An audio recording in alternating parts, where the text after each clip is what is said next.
だってことはよくわかるんですよ。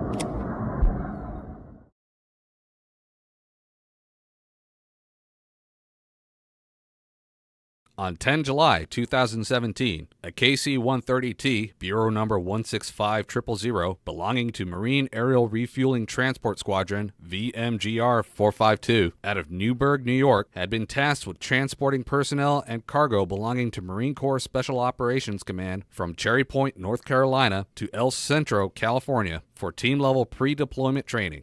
The preceding simulated video reconstruction is a recreation of the KC-130T mishap aircraft breakup. The reconstruction is based upon information contained in the Materials Engineering Report submitted by the In-Service Support Center, Fleet Readiness Center East, Cherry Point, North Carolina. The aircraft departed Cherry Point on 10 July at 1:07 Eastern Daylight Time. Approximately 2 hours and 41 minutes after takeoff, the aircraft was in cruise flight at an approximate altitude of 20,000 feet and on a magnetic heading of approximately 270 degrees over LaFleur County, about 7 miles west of Greenwood, Mississippi. At approximately 3:48 p.m. Central Daylight Time, an in-flight event occurred causing the aircraft to break up in flight. Memphis Center, Yankee 72 on 3587. Yankee 72, Memphis Center, roger. The aircraft mishap began when the number 4 propeller blade broke off the number 2 engine and penetrated on the left side at FS 377. This blade liberated in flight as a consequence of fatigue cracking that initiated from intergranular cracking at the root end of the ball. The number 4 propeller impacted the fuselage in a near vertical orientation. The intrusion resulted in an overload failure of the LBL-61 longeron at both sides of the point of impact at FS 377. Almost simultaneously, the number 3 engine reduction gearbox experienced an overload failure, causing the propeller assembly to depart from the engine nacelle. The number 3 propeller assembly struck the aircraft and intruded into the fuselage, entering 33 inches below the upper RBL-61 longeron. This resulted in an overload failure of the RBL-61 longeron. The embedded number 3 propeller assembly pushed the upper structure aft, resulting in an accordion-like buckling failure of the RBL-20 longeron.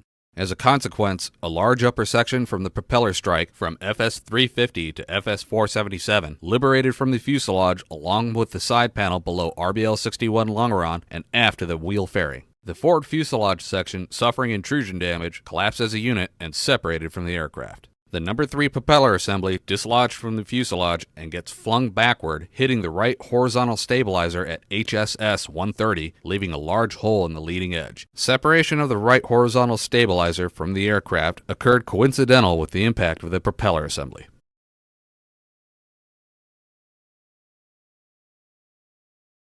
The debris field is displayed here. The aircraft engine number 2, propeller blade number 4, which failed due to fatigue cracking, combined with overload failure of the number 3 engine reduction gearbox, caused a cascade of overload failures of the fuselage structure. The intrusion caused by the number 2 and number 3 engine propeller blades weakened the bending strength of the forward fuselage section to the point where the fuselage structure was unable to carry the payload. The fuselage separated into 2 sections, a section in front of FS 477 and a section aft of FS 477. The aircraft debris came to a rest at 3328 latitude, 9026 longitude. Memphis Center, Yankee 72 on 3587. Yankee 72, Memphis Center, roger. Yankee 72, Memphis Center, how do you hear? Yankee 72, Memphis Center on guard. Yankee 72, Memphis Center on guard. Contact Memphis Center 135.87. I'm sorry, who are you trying to call? Yankee 72, Memphis Center. Boutique 485, Memphis. C-485, go ahead. Hey, do you see anything out at your 2 o'clock, 1 to 2 o'clock at about 16 miles that, I don't know, smoke or anything out that way? Yeah, we do actually. We got some blackish smoke rising out that direction. Boutique 485, can you deviate over that way? Hey, affirmative, we can. Do you want us to go down? Boutique 485, are you seeing anything out your 12 o'clock in about 5-6 miles? Yeah, it's definitely a smoke cloud, blackish color. From here, it looks like it's out directly center of a agricultural field. Boutique 485, go ahead. Yeah, there is a aircraft circling the plume of smoke at this time down there. Boutique 485, can you make out the type of aircraft? And Boutique 485, we're looking for a C-130.